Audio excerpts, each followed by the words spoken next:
Hello, everyone, and welcome to Ludo History. I'm Adam, and today I'm joined by Ryan and Kale Shuck, the developers of the tabletop role-playing game Rune and Steel. Hey, glad to be here. Thanks for having us on. Yeah, Hail so everyone, and yeah, thank you. so this is a system I'm super excited by. Full disclosure, like they sent me a copy of the rules to kind of look at and review, but it is super duper cool. It's currently in Kickstarter for publication. As you can see, it's less than $1,000 away from its goal, which is super awesome, and I'm super happy about that. We're pretty excited ourselves, and thanks for I was gonna say the Lord of the Rings quote: "Keep it secret, keep it safe" with the PDF. Well, we're not going to be taking a look at any spoilers from there today, though. It was super helpful, and there's just so much cool stuff in here. So, for everyone wondering, the plan is basically we're going to have about 45 minutes of kind of interview here, and then you guys will have a chance to ask questions. So, as you're taking a look at this and take a look at the Kickstarter page, and if you have questions, you'll get a chance to ask them here at the end. So to start us off with, why don't you guys start by just introducing Rune and Steel and kind of on a high level what you imagine this system is? Okay, I'll start. I'm Ryan Shuck, the father of the father-son team of Rune and Steel, and I had written a historical fiction novel. Was kind of the basis on the Rune and Steel idea, which was the Norse and giving them proper treatment. And I got Kale involved in gaming when he was about 13, and he and his brother Connor, and then just kids in the neighborhood. I was like, hey, here's something we did when we were kids, and it wasn't as cool then. Being nerdy is cool now, but back then, you didn't really want to announce it too much. But I showed them the game of D20 systems, and we started to tweak it. I got some comments from Kale that combat was, you know, slow. He didn't really like the combat in the other systems that we had played. And so we just started it as a mod, and then eventually we just said, let's just scrap that and just start it from ground up. And that's was the birthplace of Rune and Steel that you see 6 years later. Awesome. Now, what And about you, Kale? Yeah. yeah, so I'm gonna give like a higher level overview of the game.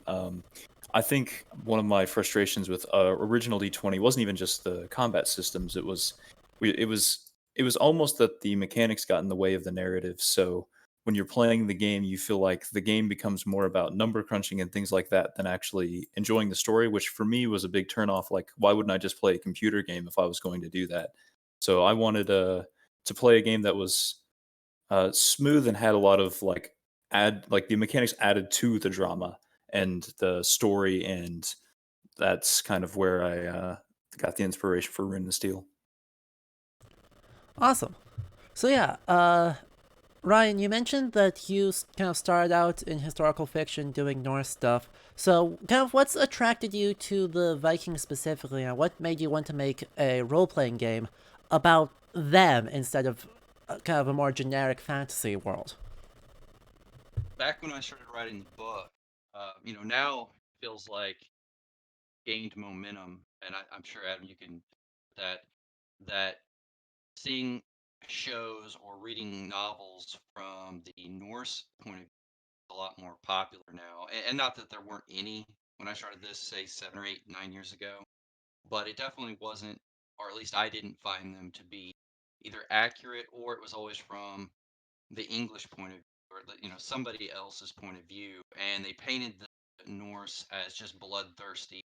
There were a lot of inaccuracies when everybody in that period was bloodthirsty. If you want to say it that way, that's probably not even fair. But I always my first impression was I wanted to give treatment when I wrote the book from the Norse point of view, and so I said, okay, I'm going to start before the raid of Lindisfarne Abbey, and I'm going to tell the story because unlike the Viking show, which is fine, I understand why they were licensed to be able to use Ragnar and stuff.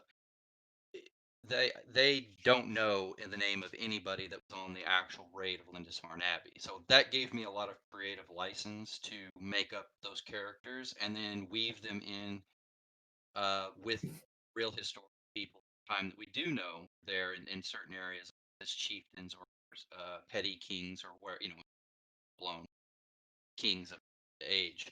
So that was my inspiration, was wanting to tell the tale as historically accurate as I could, obviously with all the limited data.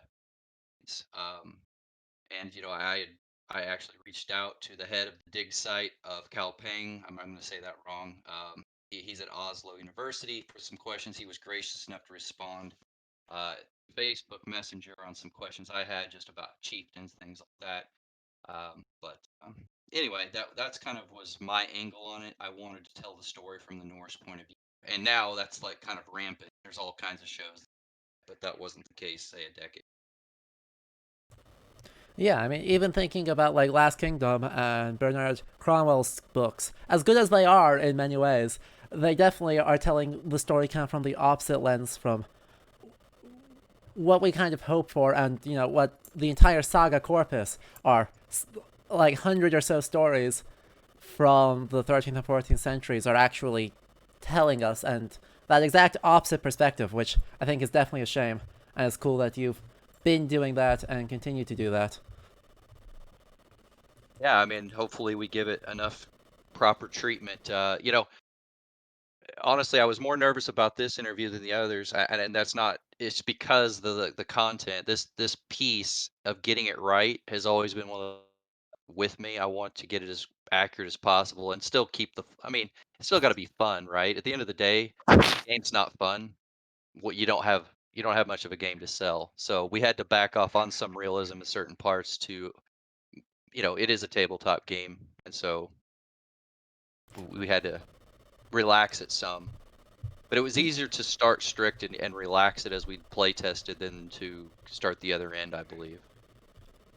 Yeah, and we'll get to that later in the interview. I think there's some really, really fun things where adding traditional gamey stuff actually works to the system's benefit instead of working against it. But yeah, let's move on to kind of the world of Rune and Steel, because one place where you kind of backed off is that it's actually not set in the real world, for whatever that means. It's instead set on the fictional continent of Norther, which you can see on screen now. And so I wanted to talk about this one for a little while and see, because while it is a fantasy world, it's got a lot of obvious similarities to Northern Europe, with our northern people being our Scandinavians, the Voda presumably being the Carolingian Empire, the Aradane and the early English or the Anglo-Saxons, Khalid as our Irish, Runesia as the Picts, and the Bregothi looked like they were the Kievan Rus, if I was identifying them all right. You are surprisingly accurate in all of those. We actually have not released anywhere who's supposed to be what, so those are some really, really accurate guesses. It's amazing. Hey, it means that you guys got the geography and the culture groups close enough to be identifiable. I would say the only one that we kind of might have had a difference on was the Bregothi. We believed to be more of the ancient Romanian peoples. Okay, yeah, so even pre-Rus, kind of moving into like the Volga Bulgars, somewhere in there. Correct. Yes.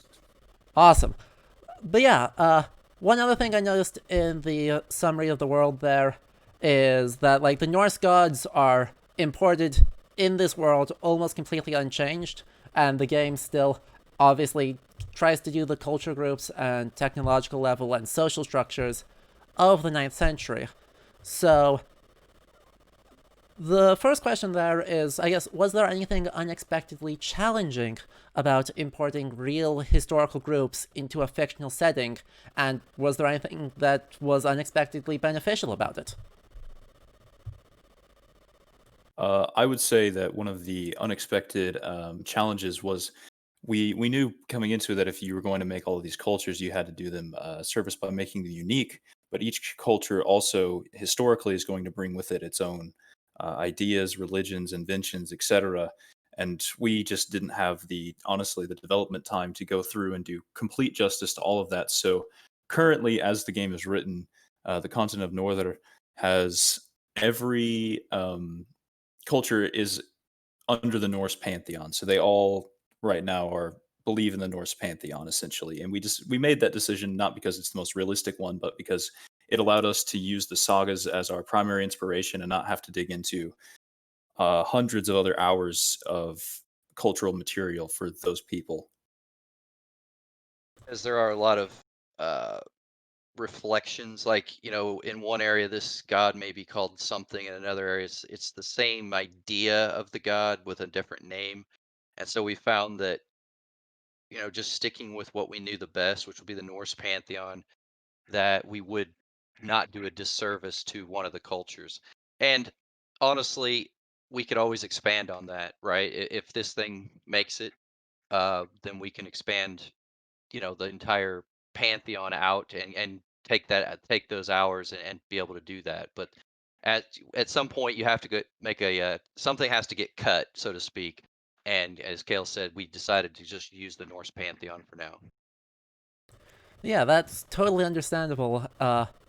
And I really like that kind of note on how each of them kind of brings their own thing, and yet also each group is still kind of at least a little bit connected. And you draw that through line through the kind of their religion and their pantheon, but also I think to some extent, hopefully in cultural contacts and trade and even cultural similarities, since honestly some of their abilities end up being pretty similar. One that actually amused me though is for your northern people, your fellow Scandinavians, one of your abilities, if I can locate it in the rulebook here, is that like your northern people are really good at skiing and really kind of immune to cold. And the thing that amused me with that is that in the Saga Corpus, the sagas would say all of that is true for the Lapps, or the Sami peoples of Scandinavia, and not true at all for the Scandinavians. Yeah, correct. 'Cause several times they're going up north and dealing with something that's out of, they're getting beat either in a battle or they're dealing with somebody skiing down like the Uller god. And yeah, so to be honest with you, with leaving the Lapps and Sami out, we kind of lump them in with the Norther. So we Okay. actually have tribes across the sea on the north. If you on the map, if you look kind of that separation, that small little sea there, uh, we kind of just put them in the same boat. And part of that was what I didn't want to do is do a culture that I didn't have enough background in and do a disservice to it. Yeah, that makes good sense, especially with how little material there is from, before the really 1800s for the Sami people, before the Finnish folklorists really went to town. That makes a lot of sense, that even though they're important and obviously distinct in the historical record, that for the purposes of this world, combining them with the Scandinavians, I think is probably a good choice for fun, at least for this initial release. Well, and so we're planning. We've already got started working in the weave of of our tale of our world. We've already got some subcultures that have started to kind of stand out, and so there's room for a lot of expansion there as far as like maybe even a couple extra traits that would fit that people that you could add into the North here that you could choose from, and then your character is more from the northern edge, things like that. That we just like again for just time and just for to keep it within all the cultures had about 4 traits they could choose from, and we wanted to be pretty consistent with that. But that doesn't mean that in the future we couldn't add a couple for each one, or even a GM starts to run this and they know more about that culture, or they had an idea for a specific subculture of the North here that maybe were at war with them, or even just whatever their story was telling, they could add in a couple more of those cultural traits. Awesome, yeah. I mean, that's the great thing about doing this as, a tabletop system instead of doing it as a video game or as anything else, is that you give that room for other people to bring their expertise and their interests into the game. and have it be really successful. Correct. That's one of the reasons that if you see, we've actually offered on one of the pledge levels, you can give ideas. And while it will become our content, we'll put your name, we'll definitely put your name as the credit to help, with the assist. So we're looking for people that might be an expert in a certain area that maybe the Kale and I are not, or just want to help develop a game and the world from the sagas and the stories. So, while we're just a two-person team right now, that doesn't mean we won't expand as this, gets funded. So, Awesome. That is super duper cool. Yeah, looks like that's at the Konungur level, or no, even earlier than that. Yar. That tier 5. correct. Yeah, I think it's tier 5. Yeah, so yes. that is Yes. super duper cool.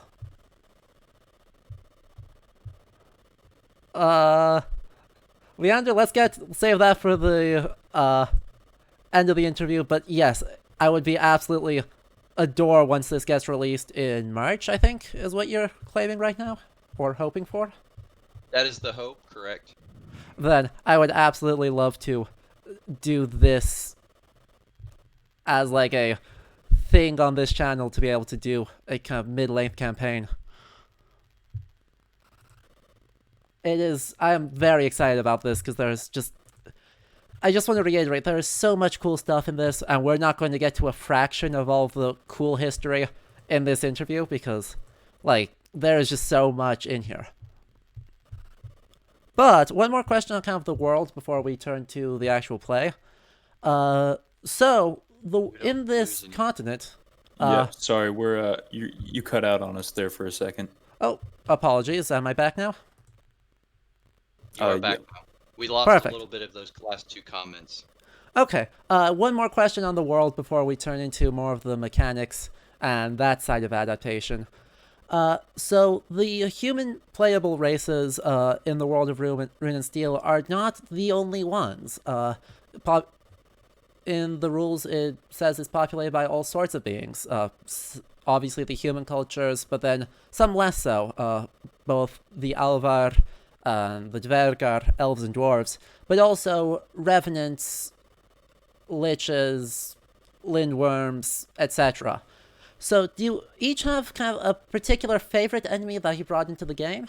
And were there any that you really wish you could have, but couldn't really find a good way to either pull them out of the sagas or from kind of the epic literature and just turn them into a balanced or enjoyable monster in the game? Yeah, do you have a particular? Because I've got one in mind if you don't. I mean, if you don't choose undead, then I know you're lying. But I think for me, it would be the dragons and frost giants are probably my favorite creatures in the book we've got so far, and we have around 50 creatures in the back of the book, so there's a decent selection. But I think if I had spent the most time designing powerful creatures, it's been on the frost giants and dragons for sure. I definitely lean into the undead, the Draugr. Like, we took the time to not just instead of just saying, okay, Draugr have all these powers. I'm sure you saw this, Adam, but we broke the Draugr down and made like 3 different ones. That you had the Roker Draugr, you had the different ones, and we kind of said, okay, well, in this saga, this was actually a different kind of Draugr. So we took a different approach that gave ones, they all share a similar set of traits, and then they have divergent traits where one's more of like can cause the one in the saga where they basically cause an eclipse of the sun. Yep. That's like the Shadow Draugr. So it's that one's more of a caster, got a lot more like magic spells, whereas the other ones are strong, and they're the ones that were like on the roof and jumping up and down on top of somebody's longhouse. I remember, and cause it to collapse. I believe that was in one of the sagas. Yep. So that one's got great might and things like that. So we took that angle on it. Kale and I kind of went back and forth on whether I could sneak a Lich in, because a Lich was always one of my favorite creatures in other games. And that's probably more English, but since we have the Aradane, that's not too far. We could. I'll make the excuse that I was able to sneak that one in there. Yeah, I think the one you were speaking of, like jumping on the roof, is probably Glaumer from Grethe Saga, who is this like great shepherd from some foreign land who dies on Christmas Eve one year and then comes back as a revenant and terrorizes the whole valley for a while until the young Grettir Ausmundarson ends up coming in and ends up wrestling him. A lot like Beowulf and Grendel. People keep wanting there to be kind of a parallel between those two, or a link between those two texts, and there just isn't one. It just coincidentally has the same set of events, almost to a T. Right? What do they say? There's only like 6 stories in the world, and they just get recycled or something. I might have messed that quote up, but something like that. So Yep. as far as the themes, they get retold over and over. Oh, good. And chat, helpfully, Emmet222 is our resident Celticist, and pointed out that there is a lich in the medieval Irish literature. So, Kuroi pretty much works Look at that. exactly Chest. like a D&D lich. Thank you. I wish I Thank you, would've- chat. Thank you. I wish I would have used that name instead of Lich. Well, we That's still got time before publication. that is true. I mean, I might actually go back upon review and give this thing a new name. I need that as a Christmas movie. That's I'm assuming he's referring to the saga story you were telling. That's Man. great.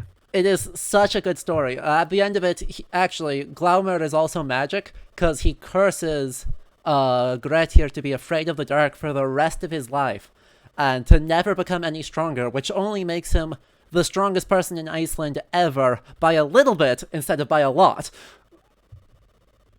So it's like he's only like the Hercules of the story, and he's not a god. He's Exactly. not Thor himself. He was supposed to be twice as strong, which would put him on the level of punching gods in the face. That's amazing. But yes, that's kind of where we went. As far as monsters that we didn't make the cut, I've always liked creatures with mental powers, and so we do have an aspect of magic in the game. If you want to play it as a magical game, obviously, then you'll appreciate some of the mentalism powers. But I didn't put anything like a mind flayer, which is very Dungeons. I mean, that's straight out of Dungeons and Dragons with some Cthulhu thrown in. Those didn't make the cut. Things like that. They could easily probably be converted for somebody that was just determined to put something like that in there. But we tried to stay with what I would say would be Northern Europe cultures and the monsters that came from those legends. Awesome. Makes sense. So now let's Some turn... got 8 punch to the face. Okay, Exactly. The cat's cracking me up. That's amazing. My chat is excellent. That's just funny. Awesome. But yeah, let's actually turn to how we, play the game, since that is kind of an important part of the system. Right. So, on my read-through, on a mechanical level, it seems that we've kind of got two main goals, and from our conversation a couple weeks ago as well. So, the first one is that we kind of have this classless system where any set of skills works just as well as any other set of skills, kind of allowing that infinite customization. And secondly, consistency, so that a nat 1 on a level 20 character just doesn't still end up auto-failing. So can you guys describe a little bit of how stats and skills work in the game? You want me to take that, or you want it? I will go ahead and elaborate just a little bit, but you'll probably, or explain a little bit, and you'll probably have to elaborate from there. So I'd say we chose a classless system because we wanted anyone to be able to make a character that was a bit more grounded. We thought that, for example, playing a samurai, and this is a kind of, I guess I'm using a weird example here, but bear with me. So if you wanted to play a samurai, you also probably could have skills like farming or gardening, and that we thought that applied to basically every culture. And so the Norse were no different. We wanted you to be able to cross, make your character, I guess, well-rounded in a sense. So if you wanted to make a blacksmith and a warrior, there wasn't one or the other, and you had to play two separate characters to do so. And as far as the stats and skills go, I would say we wanted we had noticed some problems with the original D20 in that when you roll a dice, there's a lot of randomization that happens. So dice pools tend to go towards more the middle, or I guess of the technical math term here is The mean. the mean or the median, or and so when you have stats that or skills that are based on dice pools, you're more consistent with your skills over time. So you're more likely to know what you can and cannot do. And sometimes you could have weird rolls and things, but that's part of the fun of the game. To elaborate a little on what he said, I would say we said, okay, stats. So we put the stats in the skills. So, for example, we have a skill called prowess. Prowess has under it proficiencies. So as you skill up, your prowess, you are actually getting the benefit of toughness, might, grappling, striking, all under the same skill. So when you skill those up, those dice become are going toward all those, and then you can your proficiency, the type of dice you're rolling will vary based on how much you focus on one or the other of those proficiencies. So we tried to keep the game flow and it's simple, but we moved the quote stats like you think of like strength, dexterity into the skill trees because I could have all the potential in the world. Like I could have all the best genetics to go be a power lifter and look like Thor Bjornsson, right? But if I never go to the gym, that's not going to happen. So we wanted you to have to actually skill up and then develop your might under the prowess. Then than the other way where you just kind of get lucky at the beginning, roll 3d6, get an 18, and suddenly you're the strongest guy at the very beginning. With that said, we do have lineage, which is kind of like stats as you would think in other games, but all it really is potential, and it's whether you start with a D8 or D10 on a certain set of skills, and whether you cap at D10 or D12, and that's really it. So the what you'd think of a traditional game of stats, we just call it's kind of a potential. The lineage is a mix of bloodline and God's favor, if you want to look at it that way. So it's not like it's kind of half genetics, half fate have chosen you. And so that's the only thing we have for like what you consider traditional stats. The rest are baked in on skills and then under proficiency. Awesome. And yeah, the thing I really love about that is that does mean that we can kind of do anything, and also, you don't have a dump stat. Like, you're not just the worst at talking to people, and you will always be terrible at it. And which I appreciate because I think that's kind of a big problem with Dungeons and Dragons and related systems. But also, I think it better reflects the diversity of the period. People who went on raids, that wasn't their full-time job. The warrior elite of the 9th century is a really tiny group of people. And so, in any of the cultures in question, whether that's the Carolingians and their messed up set of nobles, or the Aorts of the early English, or whatever, most people would fight for a bit and then go be something else. Go be a blacksmith or a farmer or a shepherd, or if we trust one probably apocryphal Arabic source, cheesemakers. Lots of fun stuff in there. Yeah, Uh, so that was exactly the theory was that your character, by the time you're playing them at level 1, first off, they should be more rounded. So if you want to look at like, we'll just use D20 because a lot of people know it. You're probably level 2.5, 3. But I mean, as far as your actual ability to perform in the game. So we said level 1 is you've already got a backstory at some point, and depending how old you choose your character is how many skill points you have to spend. And I would just like to add, also from just a gameplay perspective, we wanted classless to mirror other games. Like, for example, I don't know if anyone has ever played the original Guild Wars or any kind of game like that, where you have a dual class system and you can play two classes.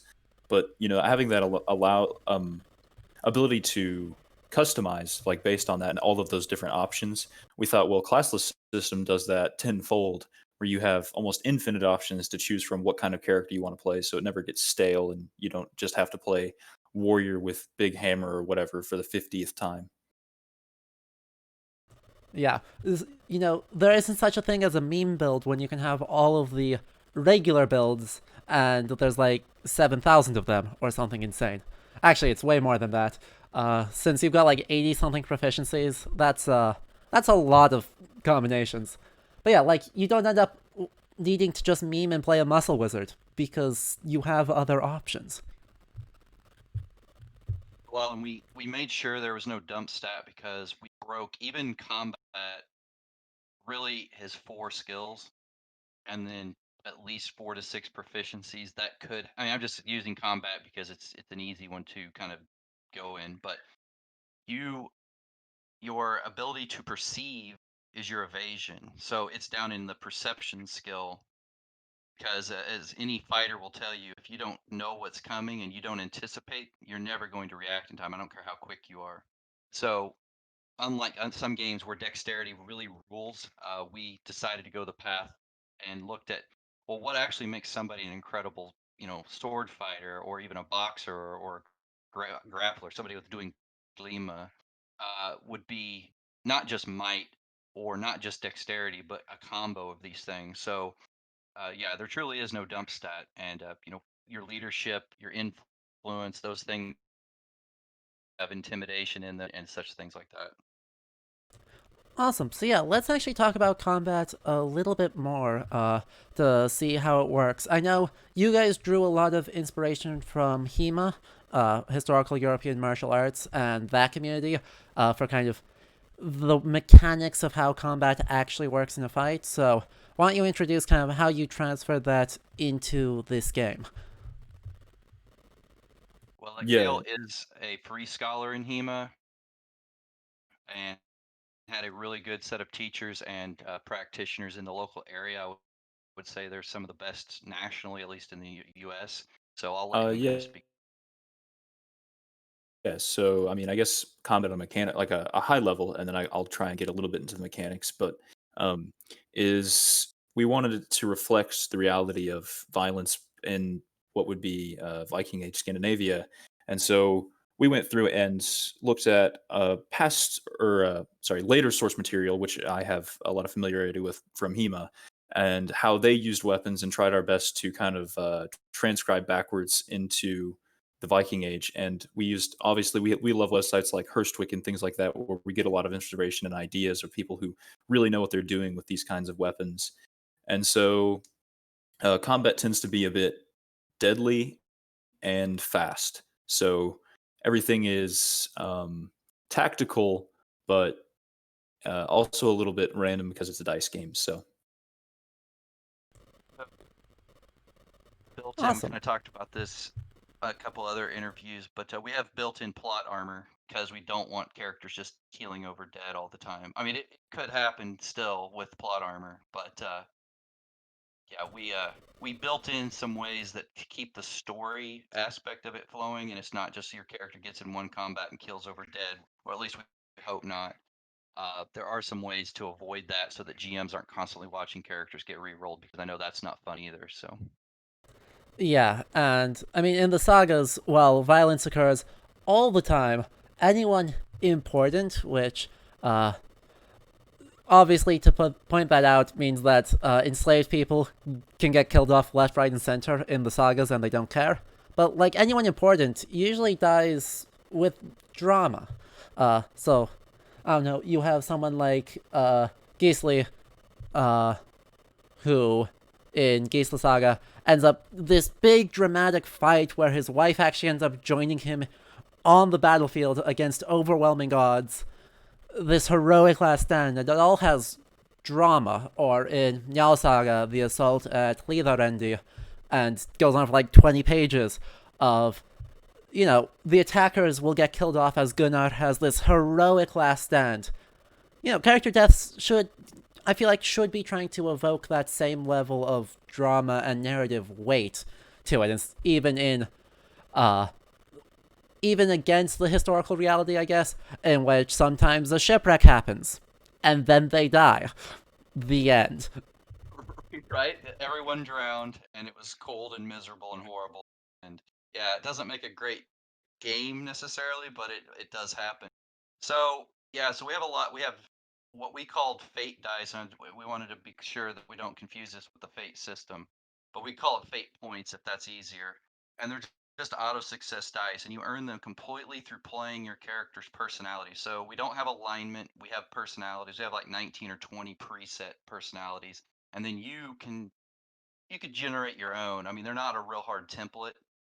This was just the 20 that we came up with that gave everybody a good standing of what they do and how you earn. And it tells you straight, right on the thing, gives you a little paragraph of what that personality is about. It says, fate favors them when, and it kind of tells you how to earn fate dice. And then it says typical weaknesses, and you have three, and you can kind of choose one of the weaknesses that it's accustomed to this. You could choose a different one, but we just try to help you. Like this personality type typically has this sort of a personality flaw associated with it. And if you play to the flaw, you also earn fate dice. So it can be more of a balanced character like in the sagas, because a lot of those characters had either a temper problem or some of them stole, or it just depended on the character. And so we wanted to build that in and also make it part of the narrative that you're not just playing a superhero that has no flaws. I mean, the reason Superman's not exciting to me as a character is, if you want to go to comics, was that the only flaw he had was like this rare metal that they had to throw in every once in a while. Otherwise he was completely invincible, and that is not the case in this game. You are in, you're a Norse, or you're a Ardane, or Bragothi, and you might be a warrior poet. You might have high influence, you might have great poetry skills, and solid sword skills, or whatever it is that you've worked on. But you're still very mortal every time you do get embroiled in combat in our game. And Kale mentioned something last, that I think really sticks.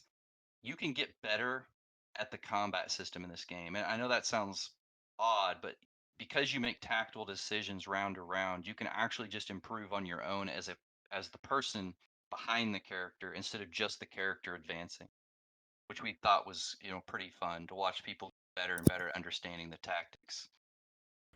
Yeah, that's a And that's a cool progression instead of, having it just be, oh look, you're better at optimizing your spell list. Fun. yeah, we wanted to get away from that a little bit. And Adam, I was going to add on to what you had said a little bit earlier about the characters having these heroic deaths. So I think, to reuse a joke that I used last night, the consensus in our game is essentially, if you're a C roll character, you're much more likely to die off than if you're an A or a B roll character, because you're important to the story. So, if you've been role playing well and have the fate dice, then you are more apt to cheat death. Oh, wow, yeah, I didn't even think about it in Totally those agree. terms, but that's great. Right. We want participation at the table. You can't force it, but then we try to, like we said, okay, we're not going to penalize people for not doing it, but we're going to encourage it through awarding those that do. And then that will encourage them to play their flaw or play their personality type. Awesome. So yeah, All right, we sorry are. about that, Holiday. Is that better? Somebody said they can't hear me. Yep, that is somewhat better. But yeah, we are almost out of time on this kind of scripted section here, with just about 5 minutes left here. So a couple more questions. One I really I wanted. will bring up. Hmm? Yeah, go ahead. Just about the death. Yeah, what I want to get Go into ahead. is, of course, what happens when someone dies, because this is one of my favorite innovations you guys have done, which dying is not the end for a character, or at least you limp on for a little bit longer after you die. Using We'll what you let guys Kale call the know. Hooger. This was completely his idea. Yeah, so I had seen character deaths and people being very bored afterwards, and they start to make their own characters, and they're generally disruptive to the session because they're asking the GM questions about mechanics and character creation in the middle of uh, a story that's still being told. And I was like, well, there has to be a better way to do this. And so we've gone the route of basically allowing you to be a ghost for a little bit afterwards, and kind of to use a popular media analogy, like a force ghost, you control things afterwards for a little while that allows you to influence the story and still be a part of it and absorb the information, and then afterwards make a new character or do whatever you need to do. And we reward, you get some bonus skill points and such for continuing to play the Hooter. doing it well. If you do it well and the GM thinks you did a good job, you stayed involved, used your minor powers of your ghost form to help the party, then you are getting rewarded at that on the next character you make. So you kind of transfer that, so to speak. And that's a Norse thing where it was thought your ancestors could grant you gifts. Oh, very much so. And that kind of, even just in general, genealogy ends up really mattering. And so, I don't know, like, Scott Grimson has some element of anger management issues and a berserk nature because his grandfather was a shapeshifter. Like, not because of any innate thing on himself, but specifically because Kveldulver exists. It must be this way. So that is super cool. And I think in our conversation, Ryan, I clocked it kind of immediately. In Norse culture, there is a belief in a spirit world that exists alongside the physical world, where Nauturer, or spirits, are able to kind of come in, give advice, prophecies, and in some way either predict or enact the end of either famines or times of plenty, or either way, boon or curse. So it's super cool to putting that in on a smaller scale, on a more play-oriented scale, but still including that, and so really on a fairly deep level, reconstructing Norse, I guess, religious practice into game mechanics, and I love it so much. Thank you. Yeah, we glad that somebody approves of the direction. So you when you're sitting with a team of two, sometimes you go, well, is this the right way to go? And it's glad to hear some people out here appreciate what we're trying to do. Awesome. And then one more question I'm going to have to skip over. If we have time at the end, we can come back to the question. I have a question about kind of gender, but since we are almost at the audience Q&A bit here, kind of last question then. Just in general, what was the thing you each found most interesting to attempt to adapt from the Nordic Middle Ages in either sagas or reconstruction, active combat, or archaeology into your game? I personally really enjoy the weapons and armor, obviously being a member of HEMA, and so I really the original versions of our game probably looked a little bit too much like a simulation of combat than a role playing or a tabletop game, and we kind of had to cut down from there and keep only what was necessary. And to this day, there are still rules that I house rule differently, but we essentially made it like for example, the swords do not slash through mail. That is not a thing that will happen in our game. Um, and finding weaknesses in armor and the uses of pole arms as a primary type of weapon and things like that, I very much strongly wanted to represent in the game. From my perspective, it was working on the Vitki and the runes and using them, whether it be non-magical and just using it for telling the future and giving placebo. I'm gonna use the term that's a gamer term, but buffs to the party. Sometimes you draw draw the Kenaz rune backwards. Things like this, where it's whether it's a negative or positive effect, you're telling part of the story with that. I enjoyed really dealing in the runes. We used the Elder Futhark, and we know that probably weren't the ones being used during that time, but it broke nicely into 3 groups of 8 or ets, and so it really let us have more freedom and room to work. So I hope that was forgiven that we're not using the younger Futhark. So. I mean, it's gonna show up in the review, but I'm not too mad about it because I know where it's coming from, and I mean, the Elder Futhark is also much more frequently tied to magical inscriptions than the younger is. Part of that's due to having a lot less of the Elder Futhark, but a far higher percentage of the surviving inscriptions are invocations, so I'm not too mad about that. It's good. But yeah, the Vitki, the Rune Masters, were really fun to make. If I may borrow another, they're a little Witcher-esque. They're just using they're either inscribing a rune really quickly on a door, or they're just using a word.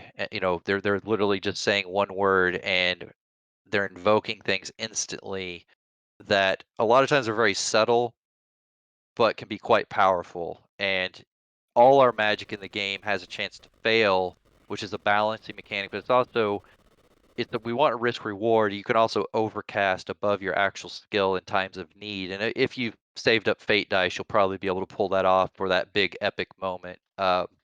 Things like that. We really wanted the system to feel, just have those dramatic moments that you kind of spoke about earlier, whether it be in the magic or the combat.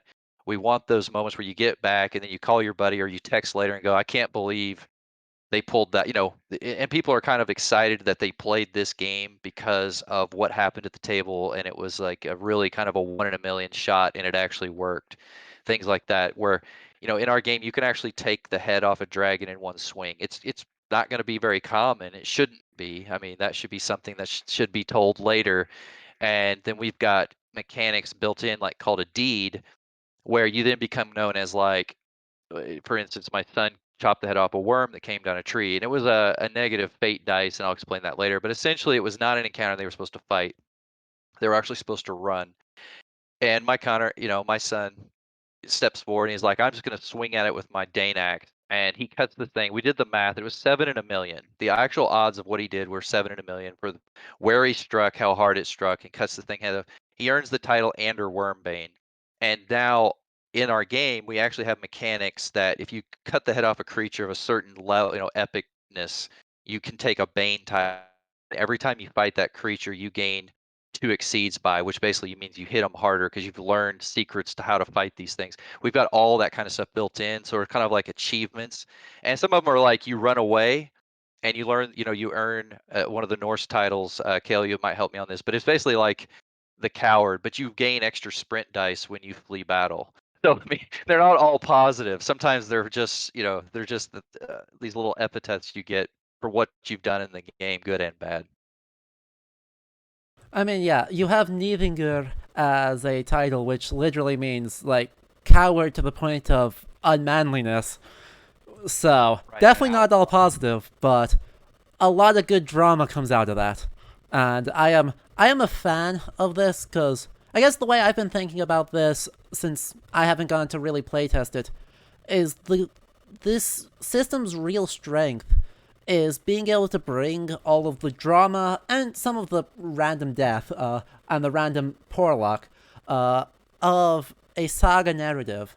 So, maybe you've got someone, you've got a competing rune master or a competing Vitki who's not so good at it, and he screws something up and someone gets hurt, and now your rune master has to fix that. I mean, that is explicitly a borrowing from Egil Saga, where a kind of medical inscription on whalebone is screwed up, and Egil has to efface the bone completely and then recarve the runic invocation in order to heal this woman who's been deathly ill because of this failed magical inscription.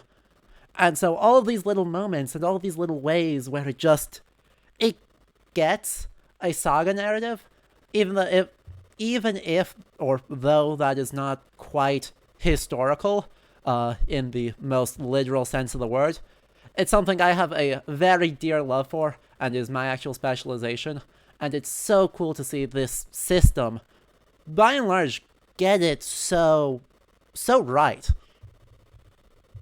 Thank you. We did do a lot of reading of sagas. Honestly, when you bring up these stories, I'm like, oh yeah, I remember this saga. I had to read through that, but I guess my memory's just terrible. I couldn't recall until you got about halfway in. I was like, oh, I have read this before.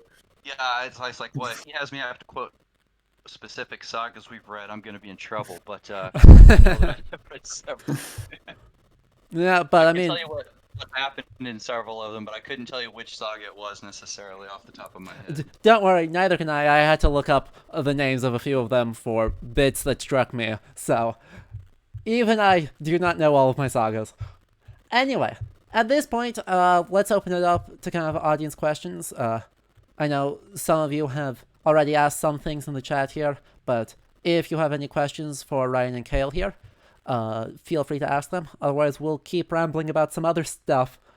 But the first one, I saw Doomboy 911 asked, how big do the monsters get? Some folks' idea of a giant is just a really tall guy, and that's kind of a shame.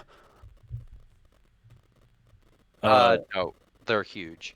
I mean, they are massive. I can find. So let's see here. Half Goofa. I'm giving you spoilers right now. So if you don't want to know the monsters in here, don't listen on this part. But size Titanic, the size of a small island, is what Half Goofa we have written in the book so far. And I'm probably butchering that pronunciation, but Specifically to giants, can you flip to the frost giant? oh yeah. Sorry, I was just It's going okay. for any giant level creature, but No, I think let's he was being specific where like, oh, well, this giant's actually just 7'6" or something, and I yes, the Thor problem. What movie was that? The second one where they go to the giants realm and they're not very large actually. I had the same thought. So let's see. Sea giants are 19 to 24 feet tall according to the book. Fire giants 25 to 32 feet. so there you go. About at least 3 times the height. Well, I guess that'd be more like 4 times the height of a normal man, Yeah, and while the Yutnar and only quite titanic to deal with. Yeah, and while the Yutnar are only kind of uneasily translatable as giants, certainly as a kind of communicating an idea of how far on a different mythical level these entities are, making them big has been attested for a very long time as a solution to that problem. Especially when translating things into Latin, things that really don't translate into the term gigantes or giant tend to get translated as that way anyway. So, a long and glorious tradition Correct. of making supernatural entities very, very big. Correct. We didn't want to stray too far off. So, plus it's pretty cool that because the giants were dealing with the gods, and so if you're dealing with a giant, your characters probably should be dealing with using your influence skills or striking a bargain with them or something, and probably not trying to. I mean, not that you couldn't combat one, but it wouldn't be real advisable most of the time. And awesome. Our next question comes from Raptorus77. What would be something at the top of your respective lists of things you would want to add to the game? Either as like supplementary add-ons, expansions, or stretch goals, or something like that. To answer your question a bit literally, we do have an actual stretch goal for the Skald Sagas of Norther, which would be a lot of essentially world building, like different cultures, potentially. I'm not gonna say confirm this yet, but more pantheons, things like that, where we would expand the current world and add a lot of history to the world of Norther right now. Because as it stands, that's probably not the strongest suit of Norther is how much history we have, like written down. I guess we know it, but we haven't translated it to paper yet.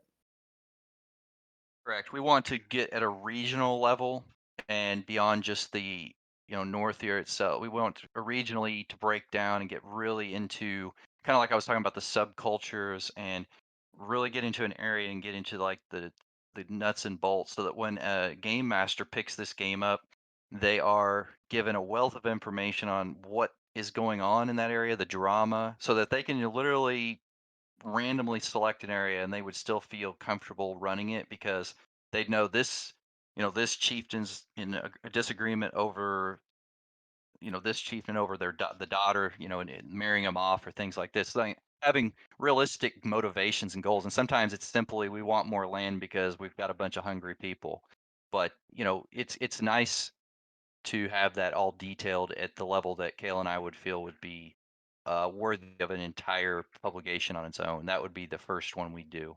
Was the Scald's sagas. Awesome. I want that really badly, I'll be honest. So, chat, everyone, go support this Kickstarter. Only 10,000 to go to get that. Thank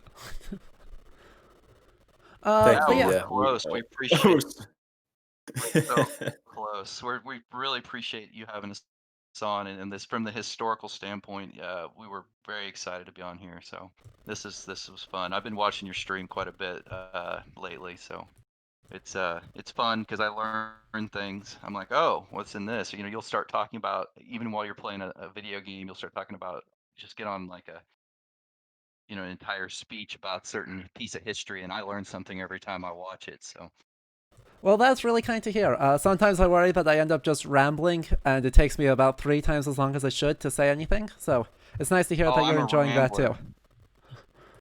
I'm a rambler. That's why I let Kale handle things. He gives the succinct answers, and I tend to just drift off into like all of my great ideas that or lack thereof sometimes.